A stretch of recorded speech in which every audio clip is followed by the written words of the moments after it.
Hadis yang ke-36 bunyinya begini, daripada Abu Sa'id Al-Khudri radhiyallahu ta'ala anhu berkata, pada suatu hari Rasulullah sallallahu alaihi wasallam masuk ke tempat sembahyangnya dan beliau melihat beberapa orang di kalangan sahabat yang tertawa terbahak-bahak. Ya. Suatu hari Nabi sallallahu alaihi wasallam nampak sahabat dia ketawa terbahak-bahak. Maksud kata ketawa sungguh-sungguh lah ni. Lalu Nabi sallallahu alaihi wasallam kata apa? Jikalau kamu memperbanyak mengingati sesuatu yang memutuskan kelazatan. Apa dia memutuskan kelazatan? Mati. Ya. Nescaya aku dapati kamu bukan seperti keadaanmu sekarang ini. Jadi hamba Allah Subhanahu wa taala. Ya. Kalau kita stop setakat ini. Nabi sallallahu alaihi wasallam kata apa? Ya, pada sahabat yang gelap, yang sangat-sangat yang gelap terbahak-bahak itu, Nabi sallallahu alaihi wasallam kata apa? Kalau kamu ingat mati, kamu tak akan ketawa seperti ini. Jadi sama juga macam kita. Ini sahabat Nabi. Kalau kita dalam keadaan ketawa je melampau-lampau, sebenarnya kita tidak ingat mati. Ya. Kita kadang-kadang bukan ketawa, tak ketawa pun tak ingat mati. Ya. Hebat kita. Ingat duit, ingat makan, itulah. Oleh itu perbanyakkanlah mengerti sesuatu yang memutuskan segala kelazatan. Nabi kata apa? Banyak ingatkan mati. Maka bahawasanya tidak berlalu satu hari ke atas kubur, melainkan kubur berkata kepada manusia, akulah tempat perasingan, akulah tempat persendirian, akulah rumah tanah, akulah tempat yang penuh dengan ulat.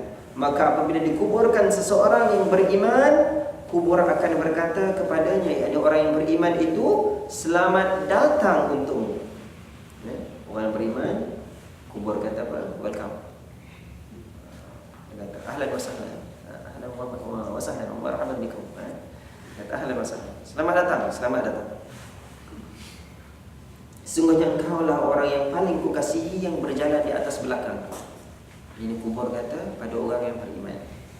Pada hari ini urusanmu telah diserahkan kepadaku, maka engkau akan melihat betapa aku akan berbuat baik bagimu. Ini kubur cakap bagi orang yang beriman, bagi orang yang soleh, maka kubur akan kata sedemikian rupa.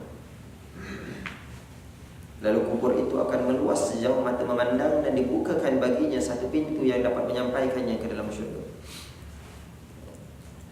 Dan apabila dikuburkan seorang yang banyak melakukan maksiat, ataupun syak perawi hadis seorang yang kafir, maka kubur akan berkata kepadanya, tidak ada ucapan selamat datang bagimu. Sesungguhnya engkau adalah orang yang paling kubenci yang berjalan di atas belakang.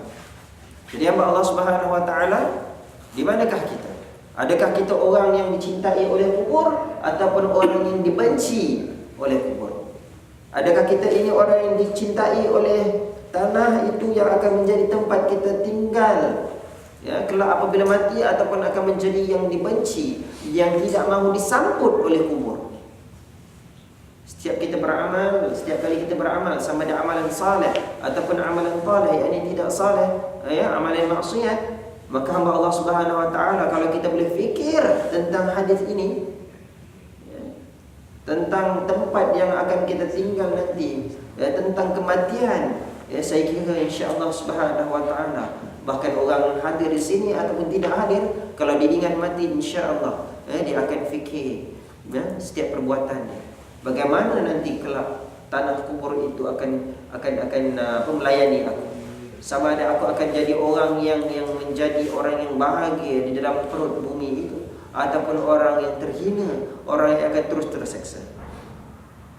Jadi apa lagi kubur akan kata, pada hari ini segala urusanmu telah diserahkan kepadaku, maka engkau akan melihatkan betapa aku akan membalas perbuatanmu. Lalu kubur itu menghimpitnya sehingga berselisih tulang-tulang rusuk. Coba bayangkan hamba Allah Subhanahu wa taala, kita naik LRT pun rasa tak selesa dah, kalau penuh gitu, kalau penuh. Bukan naik LRT ni, naik tram pun rasa apa, duk berdiri-berdiri, tak sedap, tak seronok. Ya. Ini kan pula dalam kubur, maka sempitnya hamba Allah Subhanahu wa taala, dikatakan dalam hadis ini, sehingga berceragas, sehingga bersentuh, sehingga berselisih tulang rusuk kita. Ya. Nak kata kubur itu akan himpit kita sehimpit-himpitnya.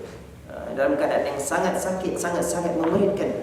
Maka hamba Allah Subhanahu wa taala, ini adalah balasan bagi orang yang ketika di dunia mereka ini berbuat maksiat. Maka sebab itulah Rasulullah sallallahu alaihi wasallam kata apa? Kalau kamu ingat akan kematian, ia ada perkara yang akan membatalkan, yang akan memusnahkan kelazatan dunia, nescaya kamu tidak akan ketawa terbahak-bahak. Ini Nabi sallallahu alaihi wasallam kata. Kita ketawa terbahak-bahak, ya, tak ketawa pun kadang-kadang pun lupa juga tentang kematian.